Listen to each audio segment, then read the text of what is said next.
So we've all seen them, right? Communication campaigns that just fizzle out. You're left wondering, what's the real difference between a campaign that makes a huge impact and one that's just forgotten? Well, I'll tell you, it's not about having the biggest budget. It's about having a simple, really powerful blueprint that turns those big ideas into actual measurable wins. And today, we're going to break that blueprint down. So, what is that secret ingredient? The thing that separates the good from the great. It's not more money, it's not a flashier creative team. The real game changer is having an incredibly smart framework. A strategic plan where every single action, from the tiniest tweet to the biggest launch event, connects right back to a clear, guiding purpose. And the best place to find this blueprint? You gotta study the winners. So we're looking at campaigns that took home the prestigious Silver Anvil Awards, which are basically the Oscars of the public relations world. And when you really dig into what made them so successful, you find this common strategic DNA that they all share.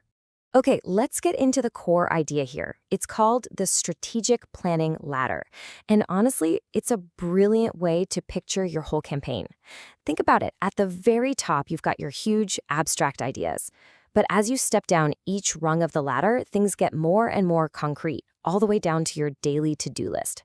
This is how you make sure that everything you're doing actually matters. So let's start at the very top of that ladder. The first, and you could argue the most important rung, the goal. Now, this isn't about the nitty-gritty details. This is all about your fundamental why. It's your North Star, the thing that's going to guide every single decision you make from here on out. Here's a fantastic way to think about this. A goal is like deciding to go north. It's a direction, right? It's a concept. You can't ever technically arrive at north, can you? It's a guiding principle. It sets the whole course for the journey, but it's not the final specific spot on the map. And here's a perfect real-world example from the award-winning Beautiful Minds campaign. Their goal was to educate and empower consumers surrounding the 4 dimensions of brain health. See how broad that is? It's totally conceptual. You can't just put a number on empowerment, but wow, it gives the entire campaign such a powerful and clear direction. All right, let's take one step down the ladder to the next rung, the objective. Now, if the goal is our general direction, our North Star, then the objective is the specific destination we've plugged into our GPS. This is where we stop talking in concepts and start getting really concrete, tangible, and, this is the most important part, measurable. This slide just lays it out so perfectly, doesn't it? The goal is to go north. The objective? Arrive at Chicago by 5 p.m. One is a general direction, the other is a specific, measurable, time-bound destination. There's no ambiguity. You know exactly when you've succeeded. So, how do you write a killer objective? Well, it pretty much boils down to this simple 6-point checklist. You've got to start it with the word to, use an action verb, name a measurable result for a very specific audience, state exactly how much change you're aiming for, and of course, give yourself a deadline. But here's where things get a little crazy. A study of these award-winning campaigns, we're talking the best of the best here, found that only 35% of them actually specified the amount of change they were trying to create. Just let that sink in for a second. Nearly 2/3 of the top campaigns in the country are missing the one thing they need to prove their value.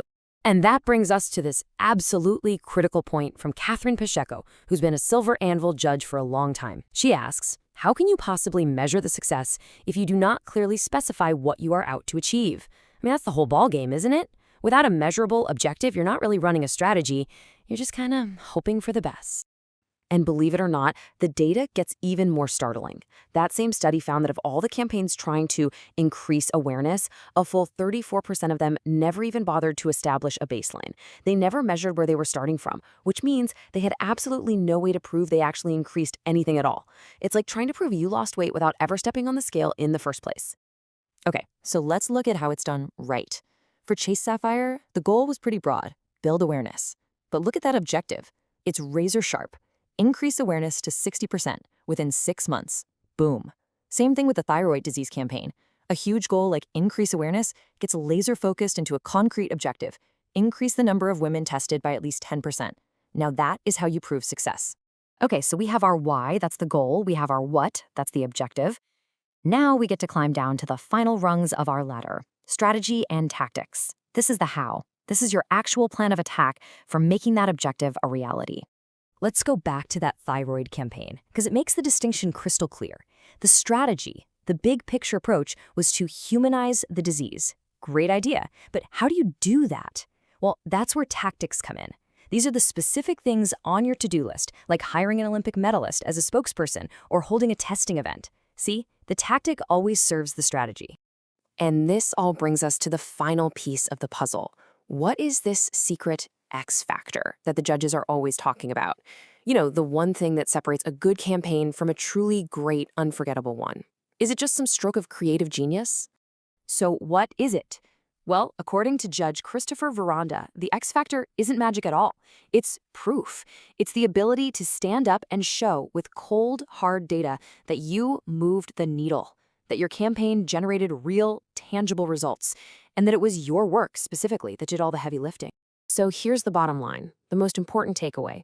The secret isn't really a secret at all. It's discipline. It's the hard, intentional work of climbing up and down that ladder every day, making sure that every single tactic you execute connects to a strategy, which serves a measurable objective, which at the end of the day fulfills your overarching goal. And that really leaves us with one final question to ask about your own work. Is your plan just a long list of things to do, or does it climb the ladder? Because that is the difference between just being busy and actually making an impact.